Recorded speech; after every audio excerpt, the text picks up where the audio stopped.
When Peter came in, it says the chief priests and the whole council kept trying to obtain false testimony against Jesus in order to put him to death. ప్రధాన యాజకులను మహాసభ వారందరూ యేసును చంపవాలని ఆయనకు విరోధముగా అబద్ధ సాక్ష్యము వెదుకుచుండిరి. They had some semblance of justice, and so they tried to get some witnesses to tell some lies.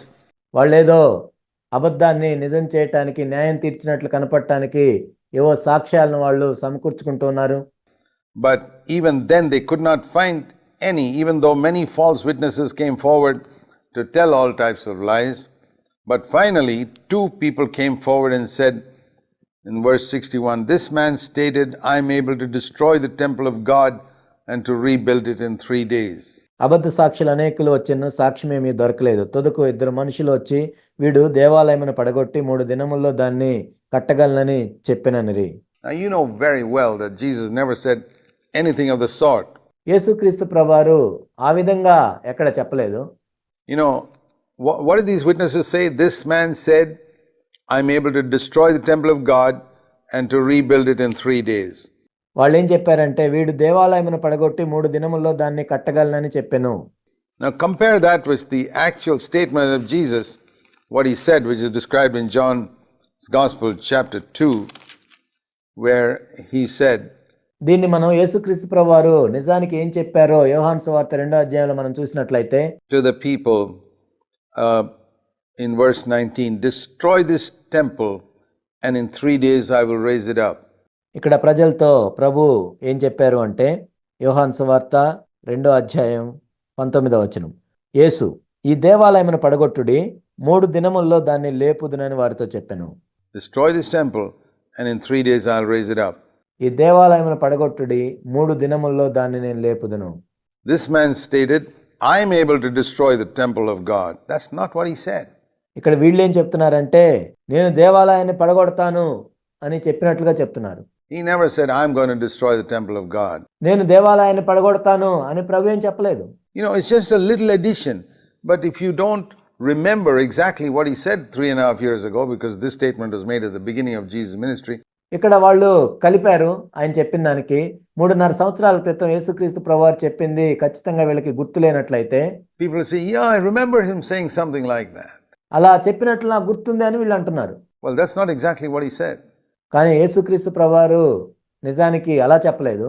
There's a lot of difference between saying, if you destroy the temple, I will raise it up in 3 days. మీరు దేవాలయాన్ని పడగొడితే నేను 3 రోజుల్లో లేపుతాను అన్నదానికి, and saying, I will destroy this temple and then I will raise it up. I will rebuild it in 3 days.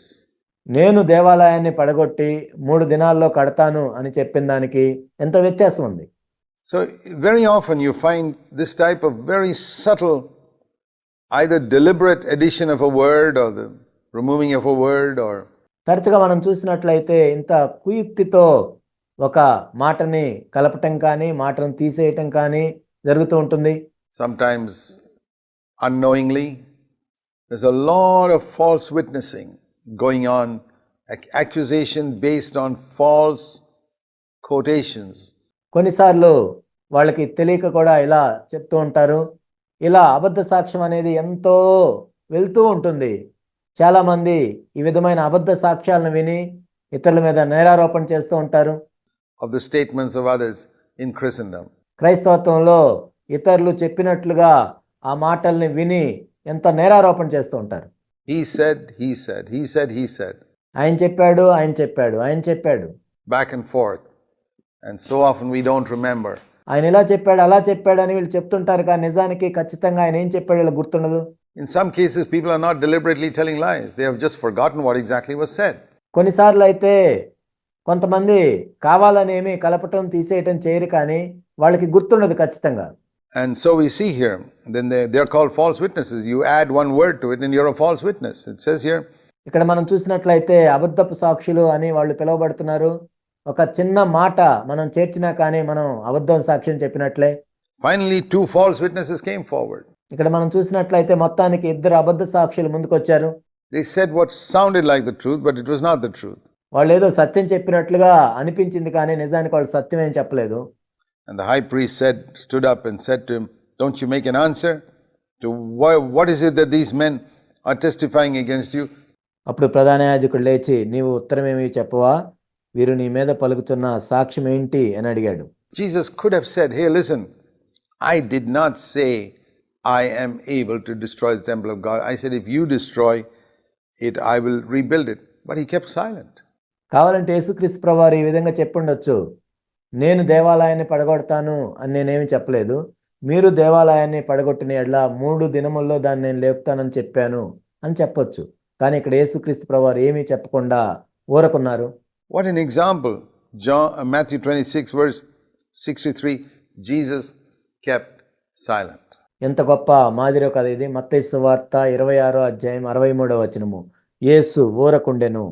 You see that later on also when he stood before Pilate, ఆ తర్వాత ఆయన పిలాతు ఎదుట నిలబడ్డప్పుడు కూడా ఈ విధంగానే చేశాడు.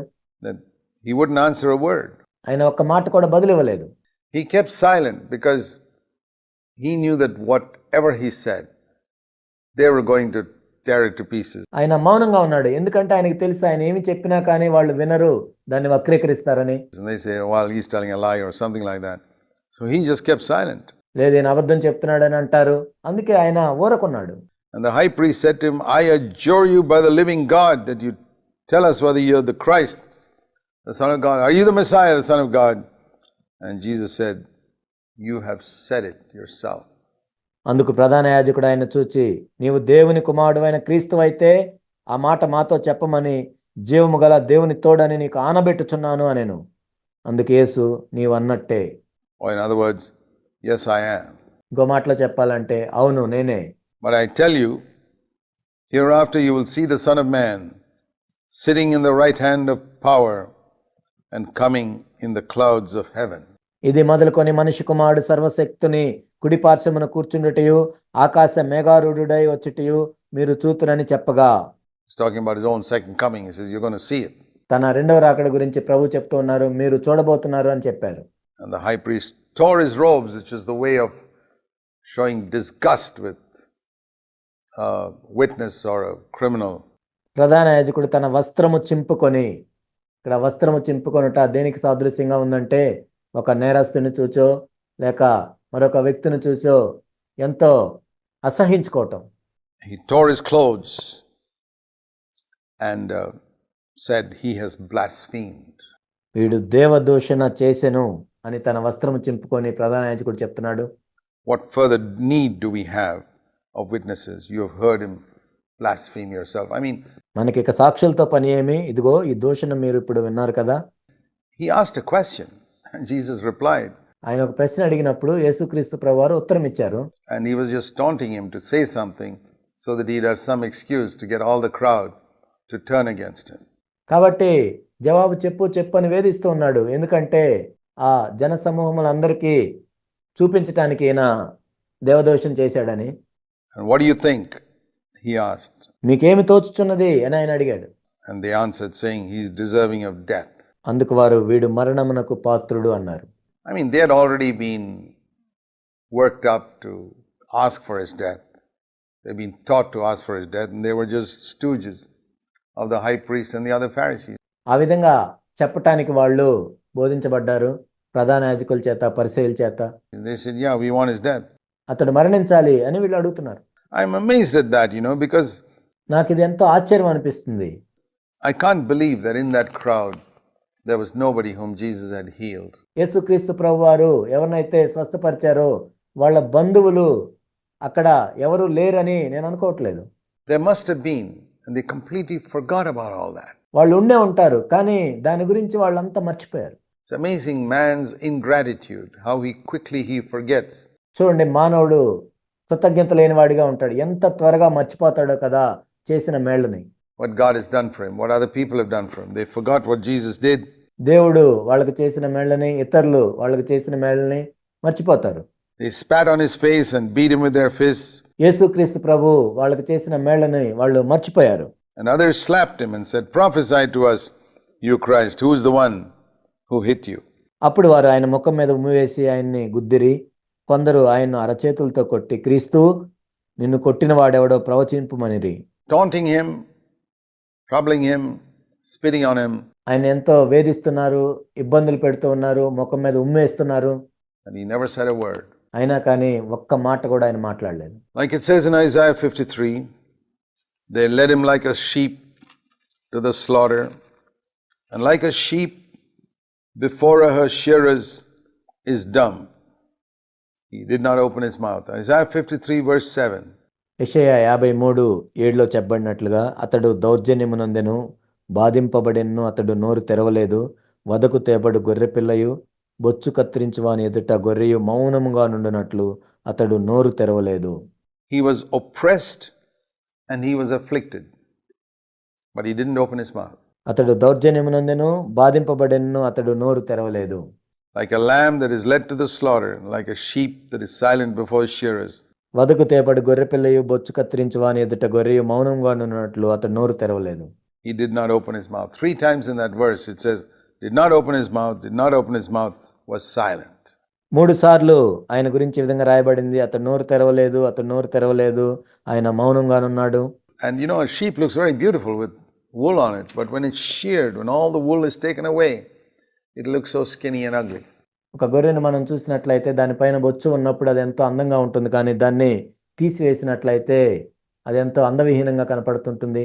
And when people took away the beauty of Jesus, spat on him and hit his face, and ప్రజలు కూడా యేసుక్రీస్తు ప్రభువారి సౌందర్యంని తీసివేస్తున్నప్పుడు ఆయన ముఖం మీద ఉమ్ము వేస్తున్నారు, వాళ్ళు కొడుతూ ఉన్నారు, disfigured it and despised him రూపము లేకుండా చేస్తున్నారు, తిరస్కరిస్తున్నారు. and taunted him. He was silent, he was silent, he was silent. ఆయన్ని వేధిస్తూ ఉన్నారు, అయినా కానీ ఆయన మౌనంగా ఉన్నాడు, నోరు తెరవకుండా ఉన్నాడు, నోరు తెరవకుండా ఉన్నాడు. It requires tremendous grace to be silent under such provocation. వాళ్ళు అంత ప్రేరేపిస్తున్నా కానీ అంత మౌనంగా ఉండటానికి ఎంతో దేవుని కృప కావాలి. But that's where we need to be silent. అలాంటి చోట్లే మనం మౌనంగా ఉండాలి. Dear brothers and sisters, in the house of God, when we are singing His praise, we need to raise our voice and shout with our lungs from the bottom of our heart.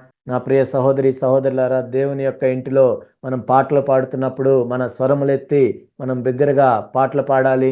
Raise our voice as much as we can. మనం ఎంత బిగ్గరగా వీలైతే అంత బిగ్గరగా మనం పాటలు పాడొచ్చు.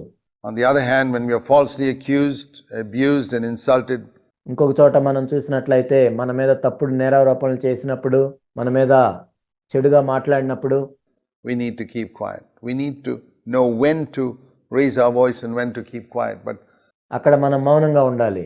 కాబట్టి మన స్వరం ఎక్కడ ఎత్తాలో మనం తెలుసుకోవాలి, మనం ఎక్కడ మౌనంగా ఉండాలో మనం తెలుసుకోవాలి.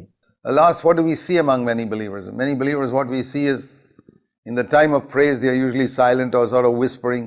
కానీ విశ్వాసుల్లో మనం చూసినట్లయితే దేవుని స్తుతించేటప్పుడు వాళ్ళు నెమ్మదిగా గొణుగుతూ ఉంటారు. But when somebody insults them or hurts them, they raise their voice in defense. They are upside down. ఇతరులు వాళ్ళని అవమానించినప్పుడు, ఇతరులు వాళ్ళని గాయపరిచినప్పుడు అప్పుడు వాళ్ళ స్వరం ఎత్తుతారు. వీళ్ళు తలకిందులుగా ఉన్నారు. That's the place you should be silent. It's in the house of God, and they're praising Him, that we should raise our voice. నిజానికి అక్కడ నువ్వు మౌనంగా ఉండాలి. దేవుని యొక్క ఇంట్లో పాటలు పాడుతున్నప్పుడు నువ్వు స్వరములు ఎత్తి పాటలు పాడాలి. That's why Jesus raised His voice. When He was sheared like a sheep, He just was silent.